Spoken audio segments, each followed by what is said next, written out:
কতগুলোর থেকে নিচ্ছি যে করবো না। খারাপ হবে না আশা করি। নিয়ে যান, একটা লেগ একটা উইচ দিচ্ছি। দুটো হবে না লেগ পিস? চেষ্টা করো না গো।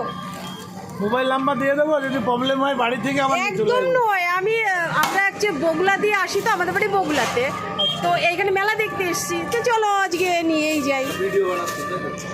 হ্যাঁ ভিডিও করছি। আচ্ছা বানান তাহলে খুব ভালো হবে। হ্যাঁ না, তোমার লেগ পিস থাকলে সেটা দাও না গো, 10 টাকা বেশি নাও তাও ভালো, 10 টাকা বেশি নাও তাও ভালো, কিন্তু বাস লেগ পিসটাই দাও। চাপ চিকেনের না এইটুকুনি ঠিক আছে, খেয়ে নি। করে দেন তাহলে ভালো হবে। আর আপনি কালকে আসুন, ডিসকাউন্টটা কালকে সাজানো হবে। হ্যাঁ অর্ডার দেওয়া হয়েছে, কালকে? ডিসকাউন্টটা সাজানো আচ্ছা করে আচ্ছা আচ্ছা আচ্ছা। আপনি আসুন। টাইম কটা? 7টার দিকে আসলে বেশি ভালো হবে, ফুল পিক আপ থেকে তাই? তখন দেখতে ভালো হবে। আচ্ছা। এত বিজি এত ফাস্ট খানায় আশেপাশে কোথাও যায় না। আপনি একবার দেখলে আপনার ফলোয়ারগুলো আমারও বাড়বে, আপনারও বাড়বে। অবশ্যই অ্যাড করে দেবেন। অবশ্যই।